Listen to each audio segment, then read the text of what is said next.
ओम शांति। श्री राम जी ने रावण के घर से माता सीता को रावण पर विजय प्राप्त करके ले आए और नगर में एक साधारण धोबी सबसे कहने लगा कि देखो, रावण के घर से रह के आई हैं सीता माता और उनको घर में रख लिया। क्या पता पवित्र हैं या नहीं है। उसके मन में यह बात चल रही थी, शंका आ रहा था। यह बात जब श्री रामचंद्र जी को पता लगी तो श्री रामचंद्र जी उस धोबी को मृत्यु दंड क्यों नहीं दिया।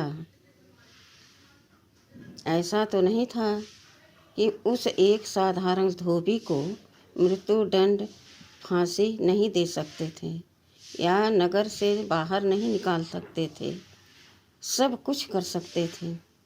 फिर उन्होंने ऐसी चरित्रहीन बात को सुन करके कैसे सहन कर लिया और धोबी से कहा, भैया अगर आपके मन में ऐसी शंका है तो हम इसका निवारण जरूर करेंगे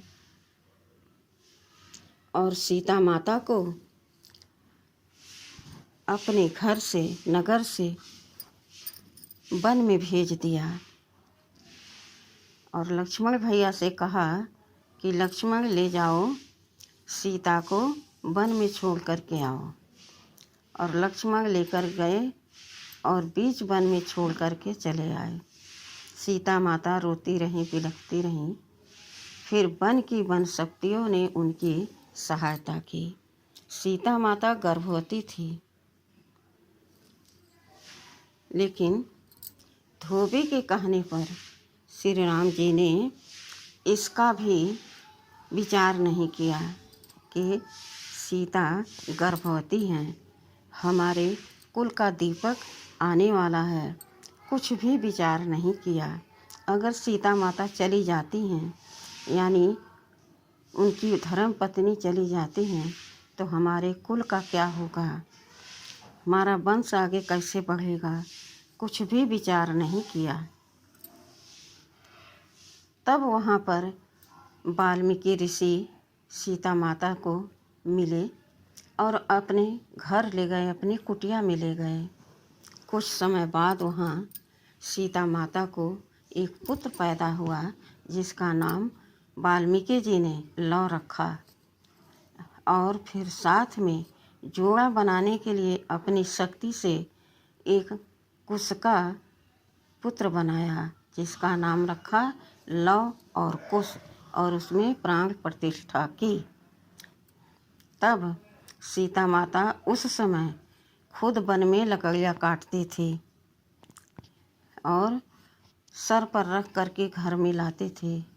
अपने बच्चों को पढ़ाती थी और गुरु की शिक्षा से अपने बच्चों को सींचती थी। बड़े होकर वह बच्चे इतने वीर निकले कि उन्होंने एक बार श्री राम जी ने एक घोड़ा छोड़ा और कहा कि जो इस घोड़े को पकड़ लेगा उसको मुँह मांगा इनाम मिलेगा। वहाँ पर लव कुश भी आए, हनुमान जी भी थे और भरत लक्ष्मण भी थे। उस बीच में लव ने उस घोड़े को पकड़ लिया। यह देख करके सभी आश्चर्यचकित हो गए और कहने लगे, देखो छोटा सा बालक है, इसकी साहस देखो कि एक घोड़े को पकड़ लिया है। वहाँ पर हनुमान जी गए और बोले, आप कौन हो, किसके पुत्र हो। तब बड़े गर्व के साथ हर्षो उल्लास के साथ लव ने कहा, मैं अयोध्या के राजा रामचंद्र का पुत्र हूँ और इस वन में मेरी माँ तपस्या करती है, मुझे पालन पोषण करती है, अच्छे से देखभाल करती है। श्री रामचंद्र जी ने मेरी माँ को अपने नगर से, अपने घर से निकाल दिया, यह अच्छा नहीं किया। यह सुन करके हनुमान जी को दुख तो हुआ लेकिन हर्ष भी हुआ कि वाह, हमारी माता जी के ऐसे पुत्र हैं। तो अगर सीता माता उस समय अग्नि परीक्षा देती तो लव कुश नहीं आते, तो उन दो आत्माओं का जो वहाँ आना था उनका क्या होता, उन शिशुओं का क्या दोष था, उनके कर्मों का क्या दोष था। इसलिए उन्हें सीता माता सकुशल पाला पोसा, जन्म दिया और कहा कि हमारे पुत्र हमारे पति से भी आगे बढ़ें। हर पिता भी यही चाहता है कि हमारा पुत्र हमसे भी आगे बढ़े, कोई नहीं कहता कि हमसे कोई पीछे रहे। तो सीता माता ने भी यही लक्ष्य रख करके अपने बच्चों का इतना कष्ट वन में उठा करके सहन करके उनका लालन पालन किया। एक बार श्री रामचंद्र जी को यज्ञ करना पड़ा, उसमें पत्नी का आवश्यक होना जरूरी होता है। उन्होंने प्रतिमा बना ली सीता माता की, लेकिन दूसरी शादी नहीं किए। यह भी देखिए, चाहते तो कई शादियां कर सकते थे। सीता माता तो घर छोड़ के वन चली गई थी, अब उनको कौन ढूंढने देखने जा रहा, एकदम स्वतंत्र हो गए तो दूसरी शादी कर सकते थे। लेकिन श्री रामचंद्र जी कभी सपने में नहीं सोचा, क्योंकि श्री रामचंद्र जी पत्नी व्रता थे, सीता मैया पतिव्रता थी। तो प्रभु श्री रामचंद्र जी पत्नी व्रता थे और यही पति पत्नी का धर्म होता है। अब जब पुत्र बड़े हो गए तो एक बार उन्होंने फिर बहुत बड़ा यज्ञ रचाया। उसमें सभी का सहयोग दान था, सब खुश थे कि इस राज्य में बहुत बड़ा यज्ञ हो रहा है। तब श्री रामचंद्र जी ने वाल्मीकि जी को भी आमंत्रित किया, लेकिन उनको यह नहीं पता था कि सीता माँ वहाँ रहती हैं और उनके 2 बच्चे हुए हैं। तब पता लगा जब लव ने घोड़ा पकड़ा। तब उस यज्ञ में जब वाल्मीकि जी आए तो माता सीता को और दोनों बच्चों को साथ में लेकर के आए और सीता माँ ने तब कहा कि हमको नगर से निकाल दिया गया, राज्य से निकाल दिया गया, अपने महल से निकाल दिया गया, आज मैं परीक्षा देने आई हूँ। क्योंकि उनके बच्चे बड़े हो गए, दोनों बच्चों को पिताजी को सौंप दिया, यह आपके ही दोनों पुत्र हैं। और सीता माता धरती माता से कहा, हे माँ, हे धरती माँ, आप मुझे अपनी गोद में ले लो, अब मुझे सहन नहीं होता है, इतना बड़ा हमारे ऊपर दाग लगाया जा रहा है। अब मैं इस नगरवासियों को अपनी सतता का प्रमाण देना चाहती हूँ। तब सीता माता ने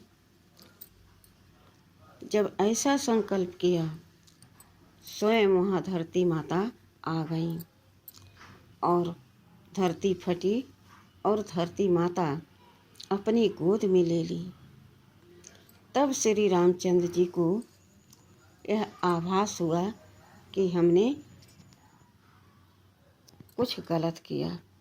अगर जो नगरवासी थे वह सब देखते रह गए। तो सीता माता ने इस तरह से परीक्षा भी दिया इस संसार वालों को, और सब प्रकार से प्रजा का, अपने घर का, राजा का, सबका ख्याल रखते हुए उन्होंने समय भी लिया। श्री रामचंद्र जी ने तो सोचा कि मैंने वन को निकाल दिया, अब कोई ऊपर मेरे लांछन नहीं लगा सकता है, और सभी यही कह रहे थे। लेकिन सीता माता इंतज़ार कर रही थी कि नहीं, मेरे पेट में शिशु है, मेरा पुत्र है, वह महाराजा के भी पुत्र होगा। जिस दिन श्री रामचंद्र के सामने उनके पुत्र आएंगे तो वो कितना खुश होंगे, परिवार हमारा खिल जाएगा। इस कारण से सीता माता समय पर अपने शरीर का त्याग दिया, राजमहल में नहीं गई, श्री रामचंद्र जी के साथ राज नहीं किया।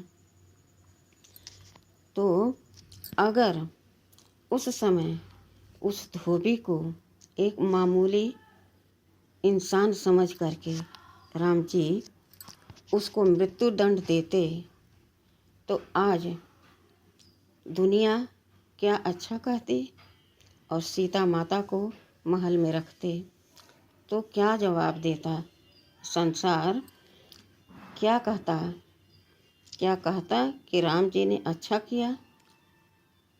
नहीं, क्योंकि एक कमज़ोर को सदा ऊंचा उठाने की कोशिश करनी चाहिए, उसका भी मान रखना चाहिए। प्रभु ने वही किया और सीता माता भी समझ गईं कि हमारे प्रभु बेबस हैं, अगर हमको महल में रखते हैं तो उनको दाग लग जाएगा, उनकी मर्यादा भंग हो जाएगी, मर्यादा पुरुषोत्तम फिर नहीं कहलाएंगे। और अगर धोबी को मार देते हैं तो वह हमारी प्रजा है, दुखी होकर के जब अपने प्राण त्यागेगी तो हमें वह श्राप लग जाएगा। और इस प्रकार से दोनों पति पत्नी यानी राजा और रानी समझदार थे, समझ करके अपनी समस्याओं का समाधान किया। दो भाई, एक रावण और एक राम। एक राम अयोध्या में कि एक धोबी के कहने पर सतीवती सीता को वन में त्याग दिया, और एक धृतराष्ट्र जो पूरे नगर का राजा होते हुए आँखों पर पट्टी बांध करके उसने मोह जाल में अपने आप को फांस लिया। ज्योति न होने के कारण आँखों पर पट्टी तो बांध लिया, लेकिन मन के और बुद्धि के नेत्रों पर भी यानी तीसरे नेत्र पर भी, समझ की नेत्र पर भी पट्टी बांध लिया। अपने कुलवधू को भरी सभा में उसके पुत्र नंगा कर रहे हैं, वह गुहार लगा रही है, वहाँ पितामह बैठे हैं, द्रोणाचार्य बैठे हैं, 5 पति बैठे हैं, भरी सभा में उसकी चीर खींची जा रही है। धृतराष्ट्र यह देख रहे हैं, लेकिन अपने पुत्रों को समय रहते हुए नहीं सही शिक्षा दिया। परिणाम बहुत घातक हुआ कि विनाश हो गया, महाभारत ठन गया। तो अगर धृतराष्ट्र यह चाहते कि हमारा वंश, हमारा राज्य सकुशल चले, बेदाग चले, तो उनको निर्णय लेना चाहिए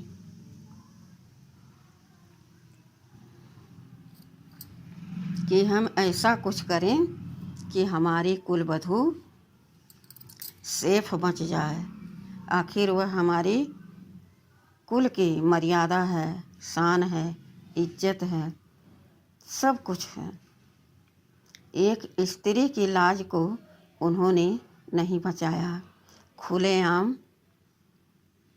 एकदम अपने पुत्रों को छूट दे रखा था। अंत में जब उन्होंने श्री राम के बाद देखा कि अब मेरी लाज नहीं बचेगी, तो जिस तरह से अपनी लाज मर्यादा, कुल की मर्यादा श्री रामचंद्र जी ने रखा, इसी प्रकार से जब द्रौपदी ने श्री कृष्ण को पुकारा तब वह दौड़ते चले आए। अब रो रही द्रौपदी, कह रही हैं कि हे सखा, तुम इतनी देर क्यों लगा दिए।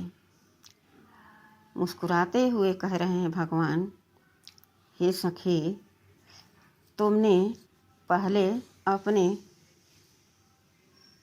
घर वालों को पुकारा, अपने 5 पतियों को पुकारा, किसी ने जब आपकी पुकार नहीं सुनी तो बाद में मुझे पुकारा।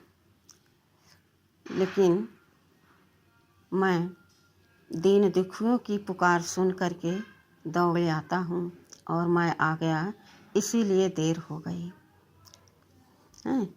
तो ये है मर्यादा की लकीर। हर नारी को, हर पुरुष को अपनी मर्यादा में रहना चाहिए। कितनी भी कठिन परीक्षा हो, अपनी मर्यादा को तोड़ना नहीं चाहिए। और जो तोड़ता है उसकी बहुत बुरी दशा होती है, जिस तरह से धृतराष्ट्र का हुआ। पुत्रों ने क्या किया उनके लिए? उन्होंने पांडव पुत्रों को वर्षा नहीं दिया, हक नहीं दिया, लेकिन उनके पुत्रों ने उनको कितना सुख दे दिया। आखिर पुत्रों के कर्म से ही तड़प तड़प के, रो रो के अपने शरीर का त्याग किया।